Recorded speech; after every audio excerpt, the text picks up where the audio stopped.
Assalamualaikum warahmatullahi wabarakatuh. Ketemu lagi dengan gua Rizal Aceh di acara Masa Ngobrol Sore.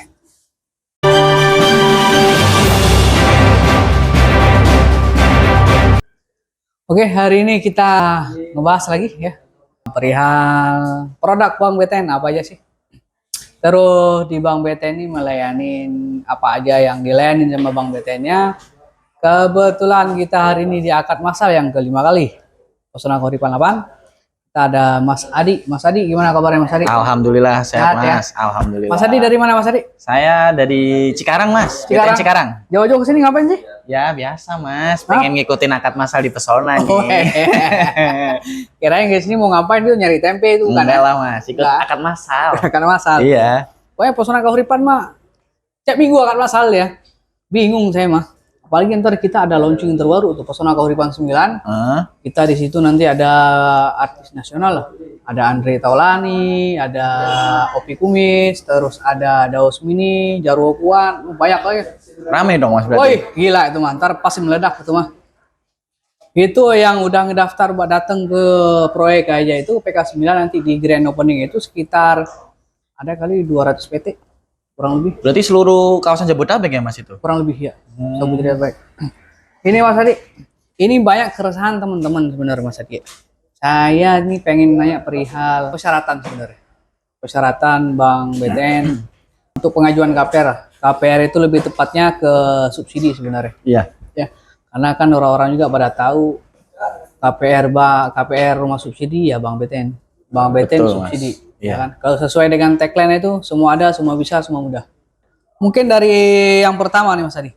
Persyaratan yang pertama itu penghasilan nih berapa sih sebenarnya yang lebih tepatnya lagi ya. Kita pengen bahas untuk yang singlenya berapa penghasilannya, terus untuk yang sudah menikah berapa penghasilannya, terus untuk yang wirausaha berapa penghasilannya. Jadi gini, Mas, subsidi itu kan sebenarnya kan program kepemilikan perumahan yang diselenggarakan pemerintah nih, Mas. Jadi istilahnya dari segi sisi uang muka, terus angsuran, itu kan semuanya kan kita mengikuti aturan dari pemerintah nih, Mas, terutama di PUPR nih. Jadi kalau untuk subsidi itu sebenarnya kan penghasilan kita itu rumah tapak untuk menengah ke bawah, Mas. Jadi untuk single bagi konsumen atau nasabah yang mau mengajukan KPR untuk single itu nominal salary atau gaji pendapatan itu mau wirausaha, mau swasta itu di kisaran 8 juta sih, Mas. Itu maksimal. Iya, Maksimalnya. maksimalnya. Iya. Kalau untuk joint income nih, misalnya istrinya ada usaha, entah itu usaha sampingan atau suaminya itu karyawan, itu juga sekitar 8 juta, Mas. 8 juta. Iya. Tapi berarti bisa dong yang istrinya bekerja sebagai karyawan PT contohnya, Iya. karyawan tetap, terus suaminya usaha. Berarti Bisa. pengajuan bisa double income begitu? Bisa, Mas. Nanti kan kita lihat nih penghasilan kedua belah pihak itu kita hitung rinciannya berapa, ataukah dia nanti punya cicilan yang lain. Selama dia tidak sudah memenuhi ketentuan dari subsidi, insya Allah bisa, Mas. Bisa. Kalau itu kita bicara maksimal, minimalnya berapa? Minimalnya kalau untuk karyawan ya, Mas ya, UMR aja lah kita bicaranya dah. UMR Jabodetabek kan di kisaran 4,5 juta lah. Itu istilahnya minimalnya kita UMR aja. Ya yang dihitung sama bank gitu ya. Iya. Terus lagi persyaratan terkadang nih ya masyarakat kita ya.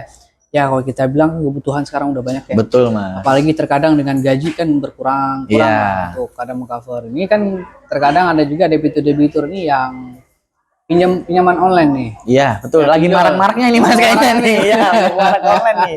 Pinjol Pinjol nih. nih. Jadi bikin KTP kita jadi jelek nih, Nah, istilahnya itu. lah kalau online. Ini kan kalau udah lama nggak bayar pinjol kan terjadi apa namanya Kolektibilitas, Mas, Kolektibilitas. keterlambatan lah, keterlambatan lah. pembayaran. Kita terlambat sehari aja udah masuk lah kalau di istilahnya sistem Benar. kita OJK ya, Mas. Ya, kalau istilahnya yang biasa tuh call lah ya. Iya, betul, Mas. Kalau orang awam kan call lah, ada call Call. 1, call 2 sampai Ya, seterusnya benar. gitu, Mas. Ini untuk persyaratan di Bank BTN ini kan untuk penghasilan terus untuk riwayat checking ini kan pengaruh banget. Bener, Mas. Sampai call berapa sih bisa diajukan? Nah, sebenarnya dari ketentuan dari pemerintah itu sebenarnya syarat subsidi itu harus sebelumnya punya historis, punya kewajiban atau punya hutang itu lancar, Mas. Jadi hitungan lancar itu kalau di kita namanya call 1.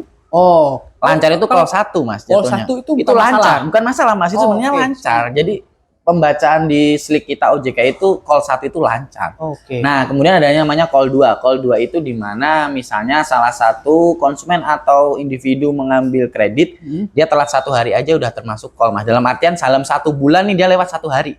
Itu udah namanya call 2, Mas. Jadi 1 hari itu dihitung call 2. 3 hari pun tetap dihitung call 2 sampai dia belum melewati batas sampai 60 hari. Kalau udah 60 hari nanti masuk lagi call 3 jatuhnya. Berarti lumayan jarak gitu ya? Iya, sebenarnya kan separuh untuk waktu kalau kita punya kredit itu masih ada batasan, Mas. Nah, terkadang konsumen itu kan kadang ada kebutuhan yang mendesak, entah itu lagi kondisi sakit. Nah, apalagi kemarin kan kita sempat kena terdampak COVID ya, Mas ya. Benar, nah, itu sebenarnya itu berpengaruh besar di dunia perbankan, Mas, terutama di masalah call ini karena kan banyak pengurangan juga, entah itu pengurangan pegawai, pengurangan pendapatan juga dan gaji dan lain-lain gitu, Mas. Berarti apa namanya untuk call tuh sampai call 2 itu berarti call 2 itu masih bisa lah ya? Masih bisa, masih Mas. dimakan Iya, lah ya. masih selama Tapi dia ada, itu lancar. Kalau udah itu jadi call 2 itu ada nggak sih apa persyaratan yang seperti dilakukan sama bank lagi ataupun SOP-nya lah? Kalau call 1 kan kita pengajuan yang saya tahu nih. Iya. Kalau call 1 kan nih kita pengajuannya hanya ngantar berkas, diproses, pluk beres. Iya, betul, Kalau Mas. untuk yang call 2 ini prosesnya gimana Nah, sih? call 2 itu sebenarnya kalau misalnya dia udah melunasi dan jangka waktu pelunasannya itu udah minimal 6 bulan, Mas, setelah pelunasan sebenarnya masih bisa kok, Mas. Itu kan udah ada ketentuan dari pihak bank juga ya. Bisa selama dia lunas. Nah, dalam artian kalau misalnya ada cash yang dia istilahnya masih aktif dalam artian di slip OJK-nya itu terbaca fasilitas aktif. Nah, itu kalau misalnya pengen lancar, dia terus dilunasin dulu, Mas. Baiknya kalau yang call gitu loh. Nah, nanti setelah pengajuan pelunasan itu kita bisa bantu untuk proses kedepannya lagi gitu, Mas. Contoh nih kita ini amit-amit ya, mudah-mudahan mang ini nggak ada terjadi di Pesona Kahuripan. Cashnya debiturnya jadinya dia call 5 gitu. Ya. Jadi call 5. Ini kan kita sebenarnya harus ingin pengajuan rumah tapi udah dilunasin ya. Tapi nggak bisa terkendala sama call 5 nih. Harus tunggu waktu berapa lama sih, Mas? Nah, kalau untuk call 5, Mas, sebenarnya call 5 itu kan termasuk istilahnya call yang paling tinggi lah. Iya kan? Kita ambil kolektibilitas kan ya. Jadi sebenarnya kalau aturan untuk call 5 itu apalagi kalau udah ada keterangan dihapus bukukan. Itu istilahnya kan utang itu udah istilahnya udah dihilangkan atau dihapuskan. Itu sebenarnya udah nggak bisa lanjut lagi sih, Mas. Kalau call 5 dihapus bukan beda cash. Kalau misalnya call 5 itu masih dalam keadaan lunas, tetap nih konsumen itu pernah punya track record dia itu call 5, tapi waktu dia ketahuan call 5 langsung dilunasin dan dengan jangka waktu yang 6 bulan atau lebih, misalnya tahun 2022, 2021 sebenarnya dia masih bisa lanjut juga sih, Mas. Selama dia itu tidak ada keterangan dihapus bukukan. Gitu. Berarti ada 2 histori call 5, ada 2 case berarti. Iya, sebenarnya ya? Mas, call 5 itu kalau kita misalnya benar-benar nge-slik dengan teliti sesuai dengan NIK atau nama dan tanggal lahir kita, itu kan nanti kan muncul keterangan kita pernah ngambil kewajiban di mana sih, keterangannya kita angsurannya gimana sih, lancar atau enggak, itu semuanya tertuang juga, Mas. Oke, berarti yang satu cashnya dihapus bukukan ini sama sekali tidak bisa, Mas. Bisa. Tapi kalau yang satu ini, yang satu lagi yang call 5 yang udah dilunasin. Iya, nah dilunasin pun juga harus ada jenjang waktunya. Dalam artian nggak harus hari ini kita lunasin terus kita besok akad proses gitu, belum bisa, Mas. Jadi kan kita ngelihat dulu nih storiesnya dia dulu. Berarti gitu, minimal 6 bulan. Iya, betul, Mas. Terus ini terkait lagi kita tadi udah ngebahas tentang ini kita pria pekerjaan nih, Mas. Ini kan ada ketentuan pekerjaannya. Ini saya juga masih kurang tahu sih sebenarnya. Sok-sok tahu aja sih sebenarnya. Ya, pengen kita kulik nih perihal pekerjaan. Ini kan ada orang yang jadi kartap. Benar, ada Mas. orang yang jadi karyawan kontrak. Ada juga yang magang. jadi magang. Terus ada yang wirausaha. Iya. Ini untuk wirausaha ini berapa tahun sih baru bisa pengajuan rumah? Jadi ketentuan untuk subsidi sendiri, Mas, karena ini kan tetap kembali lagi di awal lagi ya, subsidi kan ada aturan dari pemerintah yang baku nih. Kalau untuk karyawan itu sebenarnya tetap dalam artian kartap nih, karyawan tetap minimal 1 tahun udah bisa, Mas, untuk pengajuan. Nah, sedangkan kalau untuk kontrak minimal 2 tahun, Mas. Dengan 2 tahun. Nah, entah itu dia mau dalam satu divisi dia berpindah-pindah unit atau apa, yang penting masih dalam satu perusahaan lingkup dengan masa kerja yang sesuai dengan ketentuan gitu bisa Mas. Sekarang kan banyak PT-PT nih Mas yang melakukan kontrak putus kontrak. Nah kita lihatnya di kontrak dia aja. Sebelumnya dia kontraknya berapa tahun. Nah kita lihat aja, kita minta kontrak aja, minta kontrak kerja. Jadi sebelum berkas masuk kita pastiin aja kalau misalnya dia masih karyawan kontrak. Kita lihat nih surat perjanjian kerjanya itu berapa tahun sih kontraknya gitu. Mas, minimal 2 tahun minimalnya. 2 tahun. Iya. Kalau untuk yang usaha nih, pedagang. Nah, kalau wirausaha Mas, sebenarnya wirausaha itu kan dulu sebelum adanya FLPP kan ada namanya BP2PT ya Mas ya, karena untuk khusus wirausaha karena kan LTV atau plafon kreditnya kan dulu beda nih. Terus DP-nya juga beda juga kan. Nah, sekarang tuh dari pemerintah terutama untuk khususnya di BTN nih, mau karyawan mau wirausaha kita sama Mas DP-nya. Nah, ketentuan untuk wirausaha itu minimal usaha itu atau dia punya dagang, unit dagang atau apa itu 5 tahun Mas. 5 tahun minimal. Ya, syaratnya lagi minimal itu juga harus punya surat keterangan usaha dari SKU. Ya, bener dari perangkat desa terdekat terkaitnya itu. Iya, betul Mas, dari kelurahan. Nah, syaratnya lagi setelah kita punya usaha itu ya kita tetap pemberkasan lah Mas. Setelah pemberkasan itu otomatis kalau wirausaha kan ada namanya keluar masuk duit ya Mas ya. Iya benar. Nah, pasti harus kaskan gitu kan. Jadi kita tetap minta nih laporan keuangannya. Berapa sih dia belanjanya tiap bulan berapa sih? Pengeluaran dia berapa? Biayanya berapa kan kayak misalnya kita kios nih masih ngontrak. Itu kan harus ada biaya sewa juga kan. Listrik kita hitung. Nah, nanti kita tahu semua dari itu kan. Sebelum kita wawancara dari pihak developer kan udah ada laporan keuangannya Mas. Nah kita tinggal ngebaca laporan keuangannya aja sebenarnya sih. Yang penting ketentuannya sama. Terus ini ada 2, saya contoh nih ya. Untuk usaha dulu lah, kita mulai dari usaha dulu. Dia dulu pernah dagang di PK1. Benar. Pesona Kahuripan 1 nih, dia pernah usaha di Pesona Kahuripan 1. Tiba-tiba baru dagang 2 tahun, kontrakannya nggak diperpanjang. Tuh pindahlah dia ke PK8. Iya. Pesona Kahuripan 8. Usaha di Pesona Kahuripan 8 udah 3 tahun. Untuk ini berarti dia kan udah 5 tahun nih. Iya, usaha yang dengan istilahnya dengan usaha yang sama, jenis usahanya kan sama nih Mas. Ya, misalnya kayak warung sembako atau tempat makan kan. Nah, itu tinggal kita minta surat keterangan dari perangkat aja Mas. Oh iya, sebelumnya berarti. Iya, bahwa dia kan di sini dia menempati 2 tahun nih. Setelah itu kan pindah karena alasan kontrakannya habis kan pindah ke sana. Bisa sih Mas selama ada surat keterangan dari kelurahan atau warga sekitar, kalau istilahnya dari perangkat desa lah istilahnya lah dari berarti itu bukan nggak dipersulit juga berarti ya? Iya betul Mas, sebenarnya kan mudah-mudahan iya ya. Karena kan memang benar-benar kita itu BTN itu pengen memberikan pelayanan kepada masyarakat. Kalau ambil rumah itu sebenarnya gampang nih gitu loh. Berarti nggak meleset dari tagline-nya ya. Bener Mas. Semua mudah. Terus lagi untuk yang bekerja tetap lah, dari tetap mau kontrak mungkin sama aja lah ya. Dari untuk karyawan nih dia untuk yang pengajuan yang tetap udah pernah bekerja sebelumnya di tempat yang lain itu sekitar 1 tahun. Iya.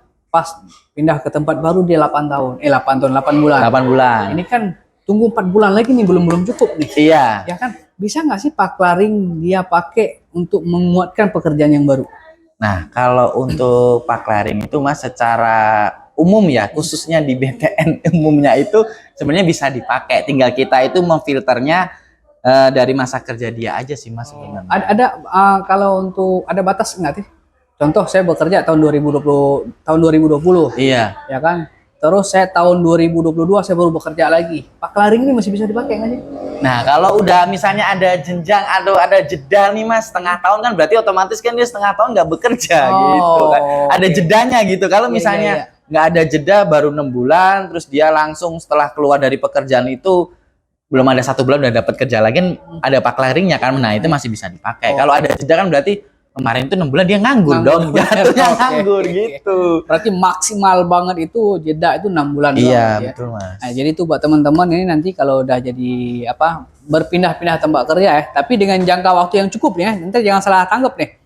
Jadi kalau teman-teman nanti pas tempat kerja yang baru-baru 8 bulan misalkannya, terus yang lama tuh udah 3 tahun, dalam jangka waktu yang maksimal kekosongan tuh 6 bulan doang ya.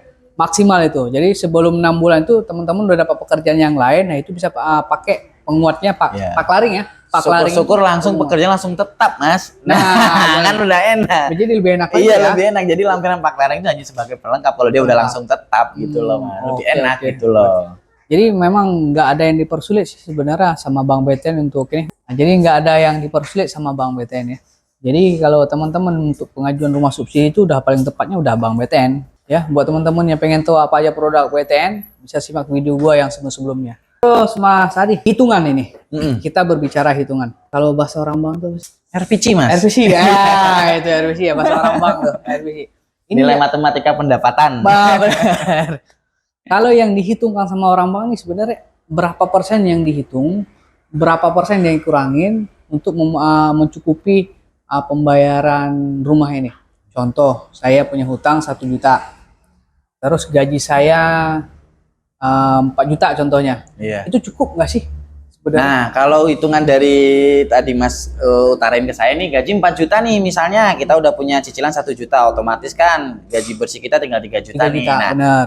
3 juta ini kan kita kan setiap bulan butuh makan ya Mas ya. Iya, Nah, kita kalkulasiin aja nih, rata-ratain aja kita kalau makan berapa sih sebulannya, kita spare aja deh. 20.000 Minimal lah ya, sehari. minimal jadinya 1 juta sampai 1,5 juta nih. Ya. Otomatis masih ada sisa 1,5. Hmm. Nah, kalau untuk masih single itu kemungkinan besar masih bisa Mas. Tapi kalau Oke. misalnya dia udah punya keluarga, nggak pasangan mungkin atau ya. keluarga kan, nggak mungkin 1,5 buat makan Benar. bertiga atau berempat kan nggak Iya. mungkin sih Mas. Gak mungkin kan nasi padang bagi 2. Iya betul Mas. Jadi kan istilahnya kan ya lebih baiknya itu kalau misalnya kita mau ngambil rumah pas kita single nih. Jadi Iya. kalau kita pendapatan kita kan semakin tahun semakin naik nih Mas. Benar. Pas kita berkeluarga gaji kita kan naik. Iya. Kebutuhan kita istilahnya mencukupi apa mengcover lah dengan gaji kita. Ada pertanyaan dari debitur ini, saya minimal berapa sih saya? Tapi kan kita kan untuk ini yang meng-ACC kan bukan developer sebenarnya. Iya betul Mas. Ya tetap yang meng-ACC. Sebenarnya dari pihak bank pun kita juga istilahnya pengennya nggak membatalkan atau mereject ya Mas. Tapi karena pendapatan mereka tidak mencukupi, lebih baik kita tunda dulu karena kan ini kalau ada apa-apa kan kita malah ke belakangnya ini Mas Iya, gitu kan. takut Karena merepotkan si keterlambatan debitur. pembayaran dan lain-lain gitu Mas. Kan nggak lucu sih ya, udah Iya. bayar rumah 2 tahun, tiba-tiba nggak mampu bayar lagi, rumah disita, ya kan, ngontrak lagi. Iya, makanya itu. Lebih baik nunggu aja, Iya. ngontrak dulu 2 tahun dah. kalau Iya, gitu mah. betul Mas. Kalau belum cukup untuk pengajuan rumah KPR subsidi ataupun KPR komersil lah. Jadi tunda, tahan dulu. Harus pinter-pinter kita berarti ya. Benar Mas. Pinter-pinter ngatur keuangan kita lah istilahnya. Benar, siap. Oke, paling itu aja sih Mas Iya. Adi. Kayaknya asik sih obrolan hari ini karena persyaratan ini terkadang orang terkecoh ya. Iya. Ada marketing A ngomongnya Iya, begini, betul, ada Mas. marketing B ngomongnya begini, ya kan? Nah, ini kita nanti pasti lihat langsung sama orang bank sendiri yang ngomong begini. Jadi lebih enak lagi lah ya untuk perihal persyaratannya apa aja sih. Nah, tapi ya yang gua bahas tadi kan di 5 yang terpenting tuh ya. Penghasilan, terus BI checkingnya, pekerjaannya, jangka waktunya. Waduh, saya lupa satu lagi Mas Adi. Apa Mas? Ini yang terpenting buat sebenarnya. Umur ini. Oh, umur. Oh iya Ya. Mas. Oh, Jadi saya hitung tadi baru 4. Oh iya, Harusnya ada harusnya umur 5 ya. lima. Jadi kalau umur sendiri itu minimalnya nih kalau masih single 21 tahun Mas. Minimal. Iya, jadi Iya. kalau untuk 17, 18, mohon maaf dulu nih belum bisa. Kalau untuk minimal tuh berapa sih? Umur? 21 tahun Mas. 21 tahun. Minimal. Itu syaratnya minimal itu single 21 tahun. Single Nah, satu. Ada tapinya ini Mas. Oh, ada tapi. Nah, Kayaknya kalau ada tapinya lebih enak lagi Iya, didengarnya. jadi tapinya itu bagi konsumen atau debitur yang di umur 21 tahun dan sebelumnya sudah menikah dengan status ataukah itu duda atau janda atau istilahnya sudah pernah melakukan pernikahan nih. Dia mau ngambil subsidi itu bisa Mas di Walaupun umur umurnya 21 tahun. 20. Iya, betul Mas. Karena kan dia Oh, sebelumnya oke. udah pernah menikah. Oh. Sarannya itu aja sih Mas gitu. Nikah dulu ya? Iya, nikah dulu makanya makanya kan sekarang banyak nikah yang muda nih Mas. Iya. Berarti udah bisa ngambil rumah tuh ya? Boleh, sarannya Oke, itu Mas. Siap. Berarti lebih enak lagi sebenarnya itu. Waduh, enjoy banget. Asik lah pokoknya Bang Meten. Iya. Ya, umur nggak cukup, pengen ngambil rumah ya Nikah dulu. Tapi kan modal dulu Mas kalau nikah. Oh iya benar. Sama aja kayak beli rumah kalau Beli nikah. rumah, kan? iya, benar. Iya, mendingan beli rumah dulu baru nikah gitu, Benar. Mas. Asalkan kalau nikah modal mah jangan pinjol aja lah. Iya. Ya kan? Betul, Mas. Pada ntar kelilit utang nggak mampu bayar, ya ngambil rumah udah nggak bisa. Ya paling itu umur juga udah kita bahas. Yang minimal 21, maksimal di 45 ya. Iya, betul, Mas. Tapi kalau ada kejadian contohnya, ada kejadian nih, umur 46 pengajuan bisa nggak sih itu? Nah, di subsidi sendiri itu jangka waktu minimalnya itu 10 tahun, Mas. Tahu. Nah, kita ngelihat dia yang 46, dia itu ada usia pensiunnya sampai umur berapa sih Mas? Oh, Jangan sampai dia di tengah jalan kita udah istilahnya KPR-nya udah approve nih. Ternyata dia pensiunnya cuma 50, masa 4 tahun 4 tahun, sih, Mas? Iya, jadi kita tetap ngeliatin dari sisi pekerjaannya juga Mas, gitu loh. Dia Berarti masih pensiunnya ada sampai kemungkinan, berapa? Iya, kita pensiunnya sampai berapa, dan sekarang kalau pensiun paling banter di 58 Mas, kalau PNS itu kan tutup PNS gitu lah. Tapi nggak tahu ya kalau untuk swasta kan kita nggak tahu nih usia pensiunnya sampai berapa gitu. Mas. Tergantung usia pensiunnya ya. Berarti Iya. masih ada kemungkinan Iya. 46 Iya. juga ya. Selama yang tadi lagi Mas pendapatannya mencukupi atau mengcover gitu. Mengcover. Kalau udah 46 nggak mungkin nggak Mas dia masih lajang. Pasti kan udah punya pasangan, punya Benar, anak iya. gitu. Karena Pesona Kahuripan ini salah satu developer yang pengajuan berkas itu paling cepat di ACC. Bener Mas. Benar Hadi ya? Bener.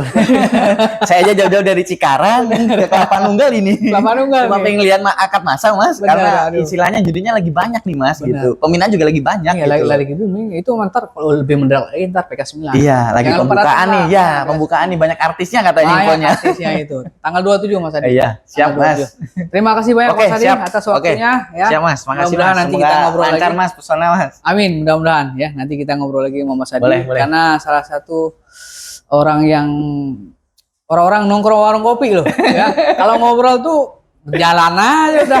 Ini lebih asik begitu ya. Terima kasih banyak Mas Adi udah menyempatkan Siap. waktu hadir di Pesona Kahuripan dan udah mau di podcast sama saya. Mudah-mudahan kedepannya kita menjadi lebih baik lagi lah. Ya. Amin. Oke. Siap. Sampai ketemu lagi dengan gua Rizal Aceh di episode selanjutnya ya. Nanti kita akan membahas hal-hal yang lebih menarik lagi ya. Jangan lupa pantengin terus channel gua di acara Kosa.